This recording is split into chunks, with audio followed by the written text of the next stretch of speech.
Hi, this is a quick introductory video on character design and character animation, and if we're lucky, are going to rig a character from scratch. We'll draw it and design it. We'll make them blink and we'll make them talk. And I've already gone ahead and pre-recorded the audio for this. The method you use is up to you, but I would suggest a cell phone. And if you can record it and then transmit it to the folder, save it as a WAV file in a high quality, it works really, really well with this exercise. Details are here if you happen to be in the class and you're following this instruction, but otherwise you'll get something out of just the character design and the rigging part. So here it goes. This is what we're going to do. The end result is going to look something like this. I've got a character here that has been drawn and rigged with a face layer, a mouth layer, and an audio layer. And just to show the end result, the WAV file was imported, and it's a 5-second animation that syncs up mouth movements that were drawn from scratch, and the end result is a character that blinks and talks. Hello, world. So without any further ado, let's get started by starting all over again. First off, I'm going to use the brush tool and some black paint just to paint up a character, and this time I think I'm going to go with a cube, and I want to give this guy a little perspective, so kind of scratch it out like this. This is nothing too fancy. It's meant to look all hand-drawn. And I'm going to give him some color now. Whoops. And knowing what you know about illustration, I hope you can change certain colors to give them sort of a nice 3D feel. That ought to do. And this is a layer I'm going to call face, just to get started. And in drawing the other components, not a bad idea to make a new layer. I'll make a new layer and I'm going to call, maybe I'll make two layers. I'll make one layer for the eyes, and I'll make another layer for the mouth. And this is what I mean by rigging. We want to separate certain elements so that we can animate them separately. Now, for the eyes, let's see. Brush. I'm going to just sort of sketch these eyes on. Let's see. Yeah, he's got crazy eyes, all right. And what the heck? Let's fill those eyes up first. That'll do. The color that I just used was sort of this darker blue. You know what? Maybe I'll go back to that black. And give him some pupils with a little bit of highlight. Yeah, I'm not trying too hard, but you get the idea. Yeah, this is pretty crude. Oh, and I just drew that on the mouth layer. Perfect.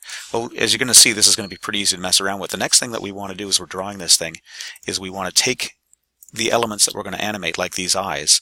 And because I drew them on a new layer, they didn't interfere with that blue in the background. If you drew them right on the face, you'd have to fix, using the eyedropper tool, the holes that are left behind. But I can put him back onto this layer, the eyes layer, with an edit, paste in place. Oops. Did I delete it or did I wait a minute. Paste. No. Oh, that's not what I wanted at all. Let's step back. Control Z is one of my best friends. There it is. Okay, when I want to move him, I'm going to right mouse click and I'm going to cut, and then I'm going to go back to the eyes layer, right mouse click, and paste in place. There he is. Much better. Okay, so to get these eyes animated, here's what I need to do. I need to convert them into a symbol. Modify, convert to symbol, or memorize F8. And the kind of symbol I want to use is going to be particular. I'm going to use a graphic style. And that's going to allow me to scrub later on to see how his eyes blink. It should work best for this sort of application. Normally I default to movie clip, but graphics are going to work the best for me for now. And just to get things started, just to see the basics of the animation, let's choose a length of time that we want this thing to run. I want to make this thing last for at least 5 seconds. So I'm going to go to frame 120 and hit F5 and stretch this whole movie out. So now the face layer is there for a full 5 seconds and the eyes are there for full 5 seconds. But the eyes are a symbol. Now to make the eyes blink, when we go into the eyes by double clicking it, we can go into the eye symbol. We could also get there by going through the library, but double clicking it puts it in context with a sort of onion skin background there. I would like that to last the exact same duration, 120 frames. And the difference here is I would like him to blink in the last quarter of a second, so about 6 frames from the end, I'm going to put in an F7 to stop those eyes. Kind of looks like he's blinking, but we can do better. I'm going to turn on onion skin so I can see what was in the preceding frame. And I'll go back to my brush and I'm going to give him eyes that close like that. About the same size, but looking like this. And now if I were to test this movie over the course of 5 seconds, he'd sit there just like that. But in the last fraction of a second, he's going to blink.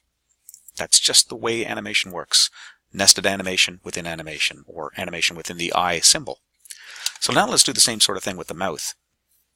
With the mouth, okay, I'm going to give him sort of a attitude type mouth.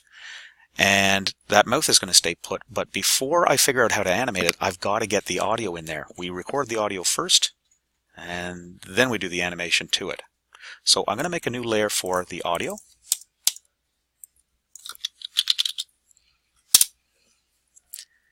And to get the audio in there, I've already recorded it. It's a wave. It's stored.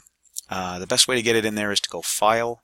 Well, actually, I guess I could try this. I could click on this frame here. This is where I want to store the audio, separate from the other layers. File, Import. You could import to the library and it won't affect the stage at all. I'll try importing to the stage and choosing that Hello World wave file that I got. See if it puts it in. Now there it is showing up in the library. It's not showing up on the stage. No bother. To get it onto the stage, that is to get it into this keyframe here, I have to select the keyframe and just drag it onto the stage like this. You don't drag it into the keyframe up here, you drag it on the stage. And if I want to hear what this thing sounds like, if I want to scrub and get a preview of it, I have to make sure the properties for this keyframe that holds the audio is set to stream. Quite often it defaults to event. If it's stream, it means that when I scrub, I can actually hear it. Now I know when I recorded this, Hello, world.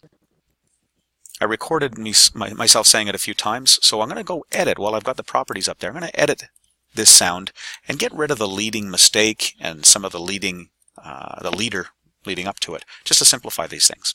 Select the keyframe that has the audio stored in it. You'll notice that you can get rid of it by clicking on the sound property and saying none if you want, but right now we want to use that wave.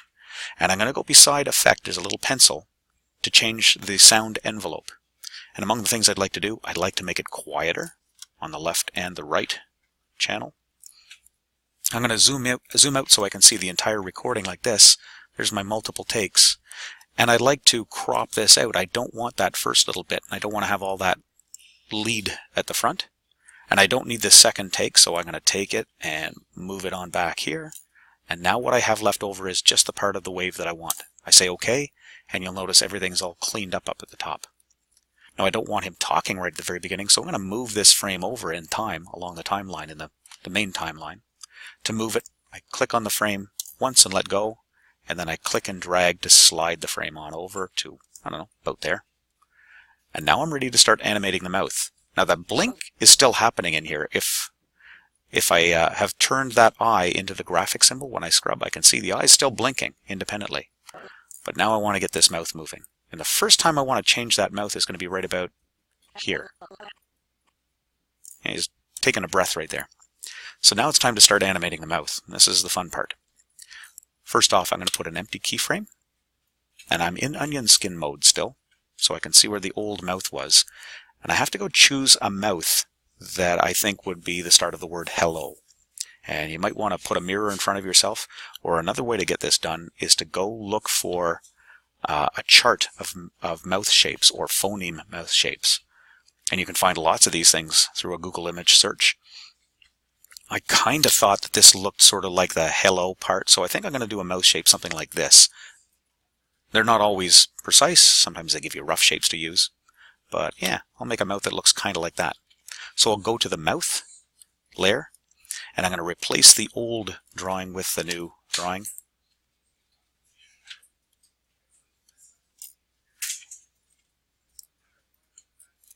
And it's just a matter of coloring some things in. Let's see, I think I'll just show his teeth. And I'll put in the white of his teeth here. Good. So this is the start of hello. It goes he. You don't put in every letter of the word. You just put in the basic shapes that it gets to. And sometimes more precision is not good. Timing is really important though. for a L sound. Let's see, there's an L sound where the teeth are there and there's a tongue there too. So I'll go over here, hit F7, and it really doesn't take too long. You don't have to be a precise artist to get some really good results. Whoops, better change my color back.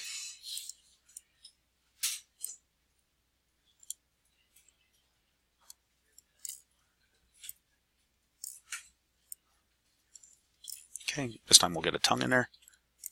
And fill up the black part first because we just have it. I think the biggest pain of this thing is changing colors. And I should do a little research and see if I can find a better way to change the colors.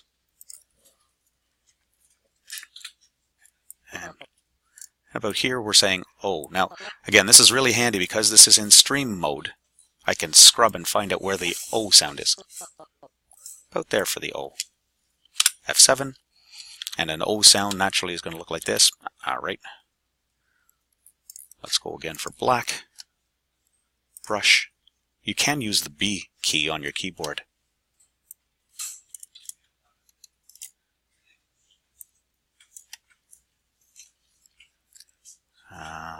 Fill it with black. And fill this with red.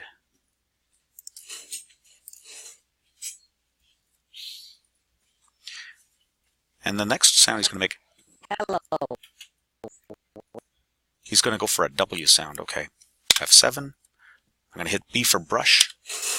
I'm going to go back to black, which was a shortcut for that. And I know the W is going to show some lips here. Let's see. Oh yeah, there's a sort of a W shape.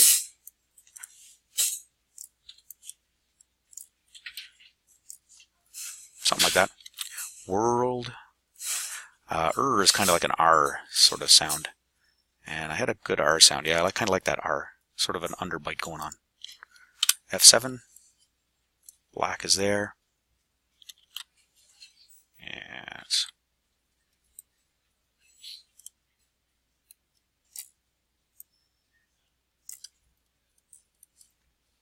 let's get some white. And what's the shortcut for the fill? K.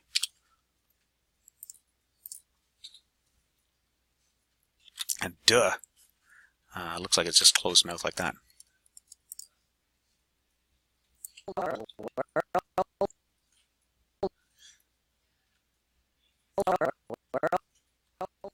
Back to ol. Well, didn't we have an ol sound already? Ol was kind of like that.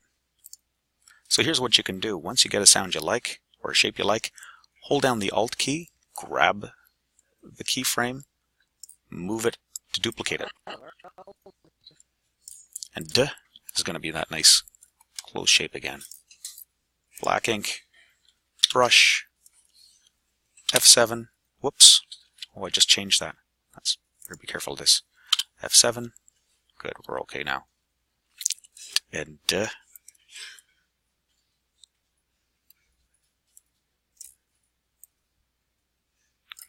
With more of an upper bite. K to fill in. And then he's going to go back to that original mouth shape. So you know what, I'll go back and get that mouth shape and put it in there. So we're just about done, 13 minutes. Wow, this took longer than I thought it was going to.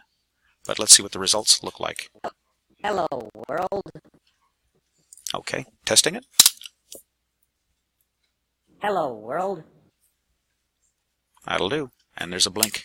So there's the basics of the animation. That's the idea of rigging it with the different layers, the idea of putting an ambient blink in there, and then trying to do a little bit of elementary lip sync. And it's, once you get those basic shapes, you can start copying them around, keeping in mind you want to be consistent with it, so you can reuse them. It's just a matter of sliding things along.